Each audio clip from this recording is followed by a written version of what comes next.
Today, we're going to talk about something that I've noticed is a common issue within IELTS preparation candidates and people who study. We're going to talk about the big no-nos, which of course is what not to say. When you study IELTS, some of us use websites, some of us use books, some of us turn to social media.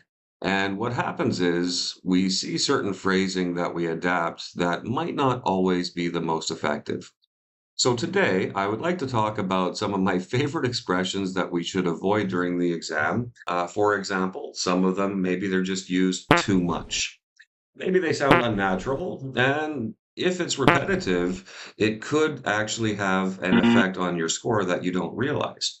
But don't worry, I'm not just going to tell you what not to say. I will be happy to share with you some alternatives that are natural and more comfortable, and it will help you to deliver your answer not as a test, but as a real conversation. Have you ever noticed, and this isn't everybody, but for the majority of people that are preparing for IELTS, especially in the part two, there are three choices.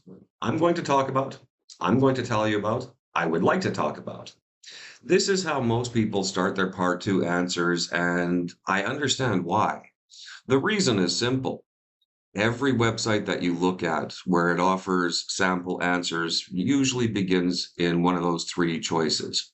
The problem is, as soon as the examiner hears those three words, we understand that it's probably a prepared answer. Now, that doesn't necessarily mean it will hurt your score, but I can tell you it won't help it. So, how do we fix this problem? Well, let me ask you a question. I want you to think about somebody that you talk to all the time, whether it's your parents, your partner, a friend. Have you ever started a conversation like this? Mother, I would like to tell you about a movie I once saw. Is that how you talk in real life? No, I don't think so. If you don't do it in real life, don't do it in IELTS.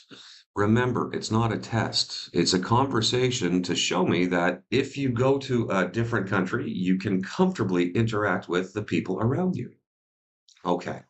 Another one that really gets my attention is at the end of an answer, and I see this a lot in part two and in part three, not so much in part one, but do you ever finish your answer with the phrase, that's all? This one might sound polite, like you're finishing a thought, but in the IELTS test, that's all is a bit flat. It's like you're ending a presentation.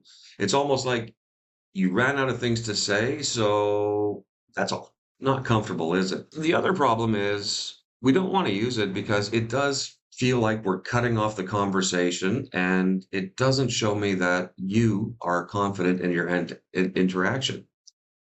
If you start to run out of ideas and you're trying to end your answer and you're not sure how, some of the alternatives are things like, well, that's basically everything I can think of, or that's it for me, or I don't think there's anything else I can add to this answer. These phrases are a great substitute for that's all, just because it's a little bit more fluid and it's much more comfortable. They also feel much more relaxed and natural, while still showing that you're finishing your answer, but in a more friendly way, more natural.